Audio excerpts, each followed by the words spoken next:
ditong bagong project. Oh.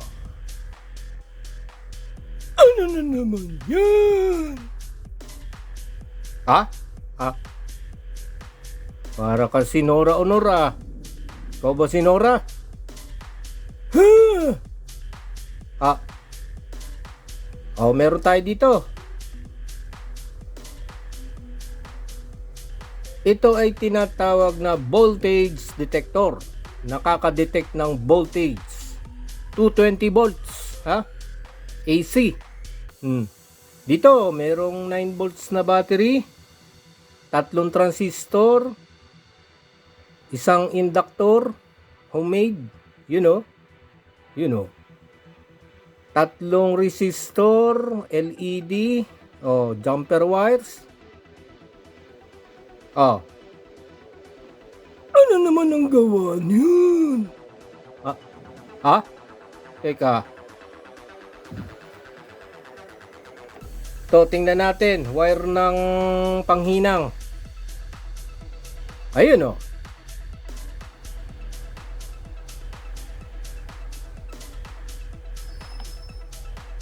Pag dinikit mo, umiilaw yung LED. Nadidetect niya na may voltahe o may kuryente yung wire. Yun, dikit, Diba? Teka. Hanap tayo ng outlet sa bahay. Dito. May outlet. Testingin natin. Yun, umiilaw. Diba?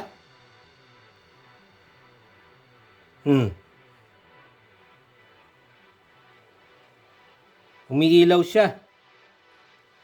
Teka. Yan. Sa butas.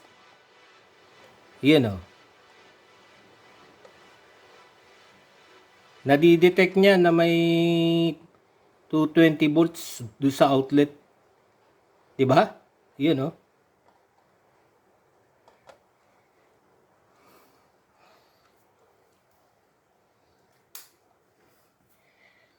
So dito mapapansin mo, dun sa isang transistor, yung base ng isang transistor nakahang. Hindi siya pwedeng dumikit sa breadboard kasi nagpo-produce siya ng parasitic element. Nagiging grounded yung transistor. Kaya siya nakahang, Ayun, Diba? Nakahang yung base papunta doon sa copper wire.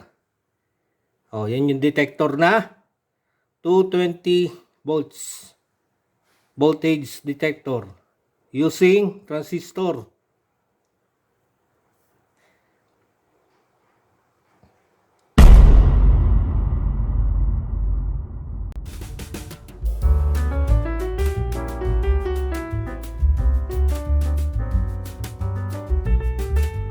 This is now the schematic diagram of our voltage detector using transistor. So we're using here 3 transistors. NPN type BC547. Connected this way. 3 stages amplifier. And then we're using 9 volt supply. For each collector, we connected 1 mega ohm for the transistor 1, 100K for the transistor 2, and LED with current limiting resistor 220 ohms to the transistor 3. And to the base of the first transistor, we have this inductor. Okay? So the purpose of this transistor is act as amplifier. Why is it act as amplifier? Okay, since the base of the first transistor inductor is connected, so we have this inductor made up of copper wire. and it's connected to the base. This serves as an antenna to the base. Okay, and when we use it to detect the voltage across the voltage into the outlet, we touch the outlet, the outer side of the outlet, not the inside, just the outer side. It induces a voltage. The inductor, by way of induction, because any electricity, it emits what we call the EMI, electromagnetic interference. So this AC line, this is an AC 220 volts, it emits electromagnetic interference. Now, because we have this inductor, by way of induction, it will produce a voltage. It will develop a voltage across this inductor by way of touching the end of the inductor to the outer edge of the outlet. It will induce a voltage and produce a current.